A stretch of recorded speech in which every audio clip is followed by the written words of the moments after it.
Shalom saudara-saudari pemirsa Batam TV yang terkasih dalam nama Tuhan Yesus Kristus. Bertemu kembali dalam program Kasih dan Iman bersama saya Pastor Stefan Posuma dengan tema Dampak Kenaikan Tuhan Yesus ke Surga.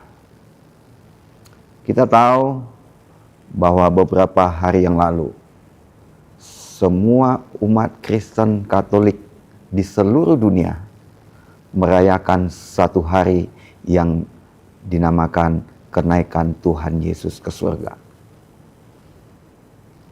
Kita tahu secara umum bahwa manusia itu lahir, hidup, setelah itu mati atau meninggal.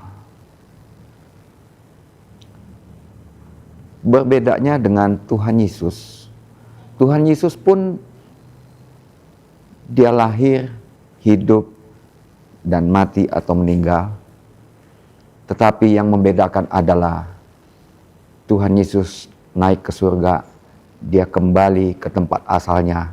Karena seluruh umat Kristen Katolik meyakini bahwa Yesus yang adalah Tuhan, Dia datang dari surga untuk menebus manusia, untuk menyelamatkan manusia, dibawa kembali ke dalam kerajaan surga. Nah, perbedaannya jelas. Tuhan Yesus naik ke surga. Dan janji Yesus kepada semua umatnya, Dia akan datang kembali yang kedua kalinya. Untuk apa? Untuk menjemput semua orang-orang yang percaya kepadanya, baik yang sudah mati maupun yang masih hidup, untuk dibawa kembali ke surga. Nah, saudara, secara sejarah disaksikan dengan kurang lebih ada 500 orang. Murid-murid langsung maupun yang tidak langsung. Ada kurang lebih 500 orang dibawa oleh Yesus ke satu tempat dekat Betania. Kita bisa baca dalam kitab Lukas pasal 24 ayat yang ke-50. Saya bacakan demikian. Judul perikopnya adalah Kenaikan Yesus. Ayat 50, lalu Yesus membawa mereka keluar kota sampai dekat Betania. Di situ ia mengangkat tangannya dan memberkati mereka. Dan ketika ia sedang memberkati mereka, ia berpisah dari mereka dan terangkat ke surga. Mereka sujud menyembah kepadanya, lalu mereka pulang ke Yerusalem dengan sangat bersukacita. Mereka senantiasa berada di dalam bait Allah dan memuliakan Allah. Kita tahu, setelah Yesus mati tersalib di atas bukit Golgota, keadaan murid-murid pada waktu itu, mereka berada dalam keadaan yang sangat ketakutan. Karena orang atau Tuhan yang mereka anggap sebagai Mesias yang akan menyelamatkan bangsanya dari penjajahan Roma, ternyata mati di atas salib Golgota. Mereka sangat sedih. Bahkan mungkin dalam keadaan kesedihannya, dalam keadaan ketakutannya yang sangat luar biasa. Keadaan mereka sampai mereka tuh bersembunyi, tidak berani tampil keluar. Bahkan kalau ada di dalam rumah, mereka tutup rapat-rapat, jangan sampai ketahuan bahwa mereka berkumpul di tempat itu. Tuhan Yesus beberapa kali datang kepada mereka, menunjukkan dirinya, bahwa Dia hidup. Dan setelah beberapa kali, hari ke-40 setelah Yesus mati di atas salib Golgota,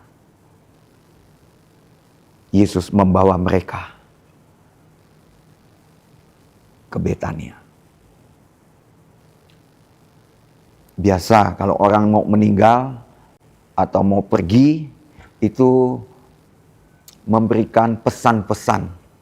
Termasuk Tuhan Yesus waktu mau naik ke surga, Dia menyampaikan banyak pesan. Setelah Dia sampaikan pesan-pesan itu, lalu Tuhan Yesus mengangkat tangannya dan memberkati mereka. Sejak tangan Tuhan Yesus terangkat dan memberkati mereka, dampak yang diterima oleh murid-murid yang tadinya mereka berada dalam keadaan yang sangat ketakutan, bahkan dalam keadaan yang begitu menakutkan buat mereka. Setelah tangan Yesus terangkat dan memberkati mereka, mereka dengan berani tampil ke depan. Bahkan Alkitab mencatat di dalam ayat yang ke-51 Lukas pasal 24. Dan ketika Ia sedang memberkati mereka, Ia berpisah dari mereka dan terangkat ke surga. Mereka sujud menyembah kepadanya, lalu mereka pulang ke Yerusalem dengan sangat bersukacita. Jadi dampak kenaikan Tuhan Yesus ke surga yang pertama, mereka akan sujud menyembah kepada Yesus. Itu yang pertama. Yang kedua, mereka akan sangat bersukacita. Tuhan Yesus naik ke surga, tangannya terangkat seperti ini, saudara. Tuhan Yesus naik ke surga, mau berpisah dengan mereka, dengan murid-muridnya, dan yang lain-lain yang ada kurang lebih 500 orang. Bukan sambil dada-dada, tapi Yesus mengangkat tangannya, terangkat seperti ini, memberkati mereka. Yang mau saya sampaikan kepada saudara, di hari-hari terakhir ini, menjelang kedatangan Yesus yang kedua kali, pastikan tangan Tuhan Yesus terangkat buat saudara. Ketika tangan Yesus terangkat seperti ini, memberkati saudara, maka ketakutan yang saudara alami, saya nggak tahu ketakutan tentang apa. Mungkin saja ketakutan saudara tentang masa depan saudara. Mungkin ketakutan terhadap penyakit yang saudara alami, yang saudara derita. Tetapi kalau tangan Tuhan Yesus terangkat buat engkau, siang hari ini, saya mau katakan kepadamu, ketakutanmu akan digantikan dengan keberanian. Menghadapi masa depan yang suram mungkin sekalipun, saudara tidak perlu takut. Tangan Tuhan Yesus terangkat buat engkau, memberkati engkau. Mungkin siang hari ini engkau menghadapi penyakit. Pastikan tangan Tuhan Yesus terangkat buat engkau. Tangan Tuhan Yesus teracung buat engkau. Maka penyakit yang saudara alami, saudara derita, akan digantikan dengan kesembuhan. Saya berdoa buat saudara. Engkau tidak perlu takut. Engkau tidak perlu bersedih. Kesedihanmu akan digantikan dengan sukacita. Seperti yang dialami oleh murid-muridnya. Mereka kembali ke Yerusalem. Kenapa mereka kembali ke Yerusalem? Karena Tuhan Yesus sudah berpesan, jangan tinggalkan Yerusalem sampai penolong itu datang, diberikan kepada murid-muridnya. Jadi dampak yang berikutnya adalah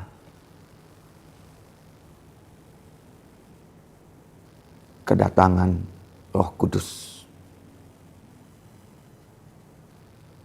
Tuhan Yesus sebelum meninggal, sebelum mati tersalib di atas Bukit Golgota, dia pernah katakan kepada murid-muridnya. Di dalam kitab Yohanes pasal yang ke-14. Dia katakan seperti ini. Yohanes 14 ayat yang ke-16. Aku akan minta kepada Bapa, dan Ia akan memberikan kepadamu seorang penolong yang lain, supaya Ia menyertai kamu selama-lamanya. Kenaikan Tuhan Yesus ke surga seolah-olah membatalkan arti kata Immanuel, bahwa aku menyertai kamu sampai pada kesudahan alam. Tetapi sebelum mati di atas salib Golgota, Tuhan Yesus sudah katakan, aku akan minta kepada Bapa, dan Ia akan memberikan kepadamu seorang penolong yang lain, supaya Ia menyertai kamu selama-lamanya. Kepergian, kenaikan Tuhan Yesus ke surga memberikan kepada kita, pengikut-pengikutnya, pengiringnya, penolong yang lain. Bahasa Yunani yang dipakai di dalam kata penolong yang lain itu adalah parakletos. Parakletos artinya dipanggil keluar. Keluar dari mana? Dari Bapa. Dipanggil keluar dari Bapa, diberikan kepada kita di hari pencurahan Roh Kudus yang kita kenal dengan hari Pentakosta. Hari Pentakosta berarti hari ke-50. Dihitung dari mana? Dari kebangkitan Tuhan Yesus.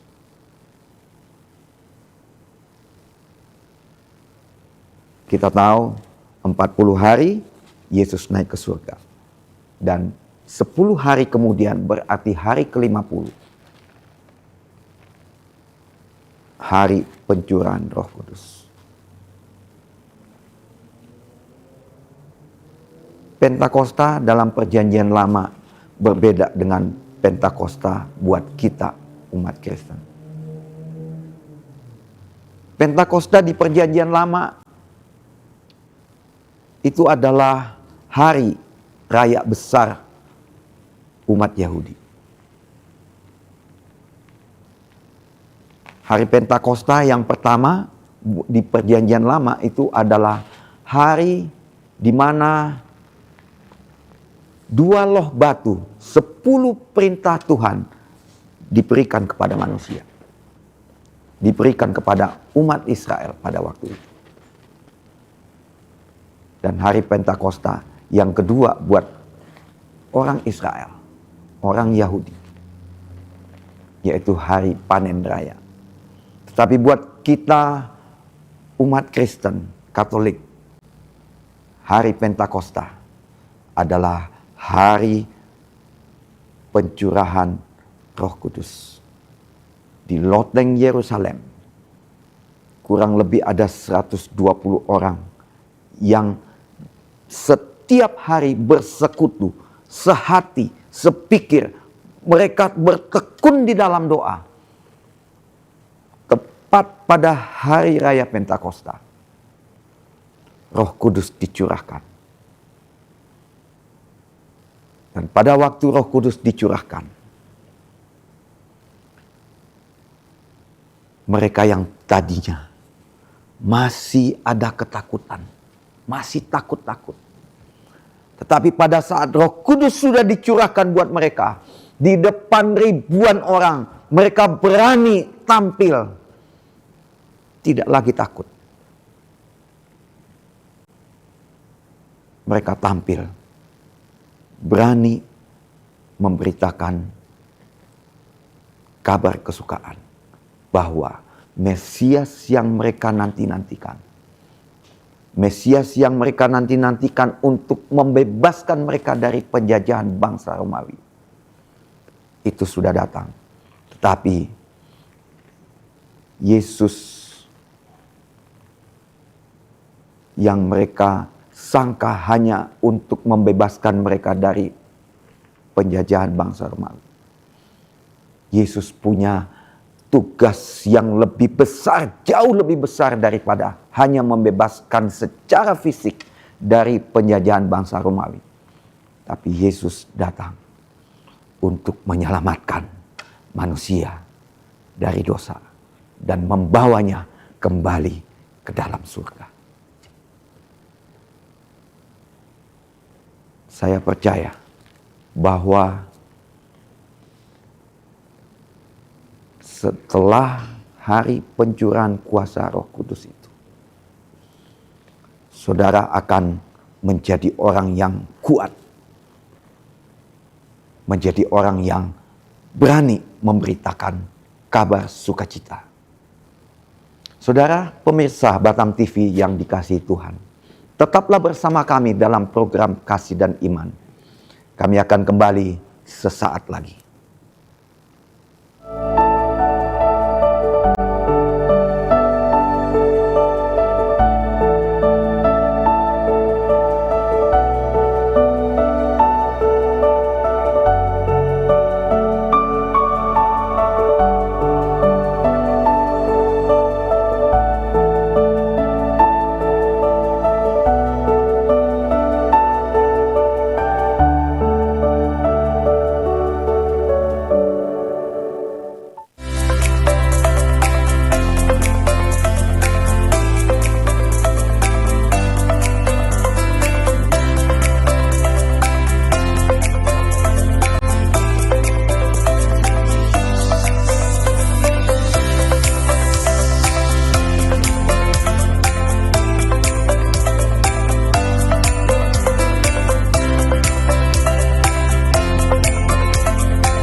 Pemirsa, terima kasih Anda masih bersama kami dalam program Kasih dan Iman.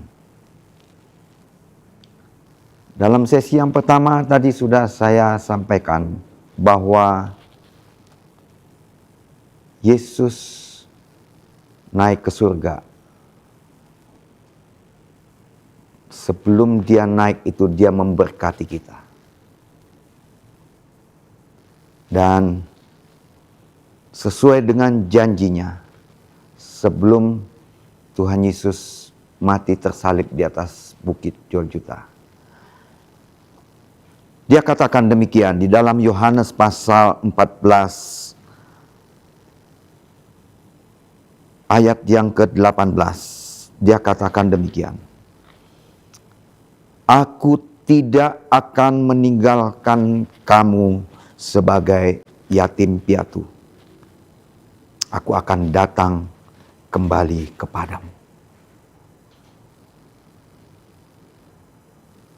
Tuhan Yesus janjikan dia tidak akan membiarkan kita yatim piatu. Artinya tanpa orang tua, tanpa bapa, tanpa ibu, tanpa perlindungan dari Yang Maha Tinggi. Dalam hal ini Yesus katakan, aku sekali-kali tidak akan membiarkan engkau piatu. Aku tidak akan meninggalkan engkau sebagai yatim piatu. Tapi aku akan menyertai engkau sampai selama-lamanya. Dalam bentuk apa? Sebagai Yesus sebagai manusia 100% dan Allah 100%. Dalam kemanusiaannya, Yesus tidak mungkin hidup selama-lamanya. Dalam keadaannya sebagai manusia. Mungkinkah Tuhan Yesus sebagai Tuhan itu dia mati? Itu tidak mungkin. Tetapi manusianya secara daging itu pasti mati. Nah, untuk itulah sebelum Yesus kembali ke surga, di dalam ayat yang sudah kita baca tadi, Yesus katakan, aku akan minta kepada Bapa dan ia akan memberikan kepadamu seorang penolong yang lain, supaya ia menyertai kamu selama-lamanya. Ayat yang 18 dia katakan, aku tidak akan meninggalkan kamu sebagai yatim piatu. Aku datang kembali kepadamu. Percayalah saudara, di dalam menjalani hidupmu sehari-hari, engkau tidak sendiri. Ada Tuhan Yesus dalam bentuknya sebagai Roh Kudus yang ada di dalam hidupmu, yang memenuhi hidupmu. Engkau tidak sendirian menghadapi masalahmu, tapi ada Tuhan Roh Kudus yang bersama-sama dengan engkau. Dia akan menolong engkau, dia akan menghibur engkau, dia akan menuntun engkau, dia akan menjaga engkau, dia akan memberkati engkau. Tetapi syaratnya, kita harus tinggalkan yang namanya dosa. Roh Kudus, namanya saja sudah Roh Kudus, kudus. Dosa tidak bisa ada bersama-sama dengan kekudusannya Tuhan. Di zaman perjanjian lama kita tahu, kita belajar. Manusia yang berdosa tidak bisa mendekat kepada Tuhan. Kalau manusia yang berdosa mendekat kepada Tuhan, kekudusan Tuhan tidak bisa didekati oleh manusia yang berdosa. Pasti mati. Tetapi dengan kedatangan Yesus dan sudah mati di atas salib Golgota, kita yang berdosa dapat mendekati Tuhan. Karena apa? Yesus sudah menggantikan kita. Dia memikul segala akibat dari dosa kita di atas salib Golgota. Sehingga dosa kita diampuni. Dengan dosa kita diampuni, kita menjadi kudus dan kita dapat mendekati kekudusan Tuhan. Di dampak dari kenaikan Tuhan Yesus ke surga, kita dapat mendekat kepada kekudusannya Tuhan. Saudara, saya mau sampaikan hal ini kepadamu. Tuhan ada di dalam hati kita, di dalam hidup kita. Kalau Dia ada di dalam hidup kita, ada di dalam hati kita, maka secara otomatis di dalam tubuh ini, kalau saudara ngalamin yang namanya kesusahan, maka roh penghibur itu, yaitu Parakletos, Roh Kudus, Dia akan menghibur engkau. Dia akan gantikan duka citamu menjadi sukacita. Kalau engkau dalam keadaan yang sakit, tubuhmu yang sakit secara otomatis akan disembuhkan. Karena Tuhan sudah memikul semua penyakitmu di atas salib Golgota. Seperti yang tertulis di dalam kitab Yesaya. Oleh bilur-bilurnya kamu menjadi sembuh. Kalau Tuhan Yesus dalam bentuknya sebagai pribadi yang ketiga dari Trinitas Tuhan ada di dalam kita, semua penyakit yang kita alami akan disembuhkan oleh Tuhan. Saya mau berdoa buat saudara sebentar. Saudara yang mengalami masalah. Saudara yang mengalami pergumulan. Saudara yang mengalami penyakit. Saya akan berdoa khusus buat saudara siang hari ini. Pada saat engkau membuka hatimu dan menerima Roh Kudus masuk di dalam hidupmu dan memenuhi hidupmu, kesusahanmu diganti dengan sukacita. Penyakitmu disembuhkan. Saya akan lepaskan doa pengurapan pada siang hari ini. Buat saudara-saudara. Supaya saudara bisa menyaksikan kepada orang lain. Setelah engkau menerima Roh Kudus di dalam hidup. Engkau berubah. Engkau tinggalkan dosamu. Tidak melakukannya lagi. Dan Roh Kudus akan memberikan kekuatan. Akan menolong kita di dalam menjalani hidup kita. Supaya kita jalani hidup kita tidak dalam keadaan yang dosa.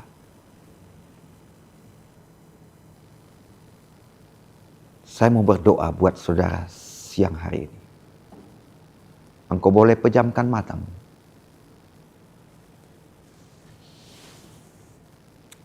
Bapa di dalam surga, Engkau lihat para pemirsa yang mungkin saat ini berada di dalam ketakutan menghadapi masa depannya. Mungkin berada dalam keadaan yang sangat susah. Kesedihan yang mendalam yang dialaminya. Mungkin karena dikecewakan oleh orang yang sangat dikasihinya. Atau mungkin mereka berada dalam keadaan yang sakit. Terbaring tidak bisa melakukan kegiatan apapun. pada siang hari ini. Mereka yang berada dalam keadaan yang sangat terpuruk. Bahkan mungkin berada di dalam titik terendah di dalam hidupnya.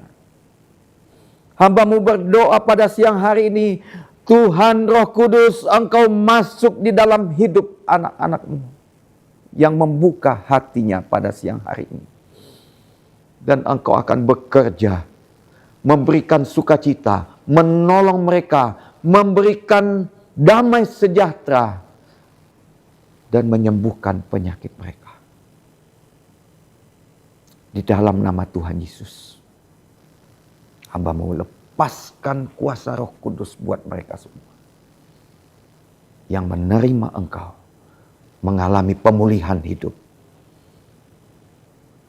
Kita semua yang percaya di dalam nama Tuhan Yesus Kristus, kita katakan amin. Terima kasih atas kebersamaan pemirsa Batam TV yang dikasihi Allah. Dalam program Kasih dan Iman, saya Pastor Stefan Posuma pamit undur diri. Mohon maaf jika ada kesalahan. Shalom, Tuhan memberkati.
Batam TV, inspirasi Kepri.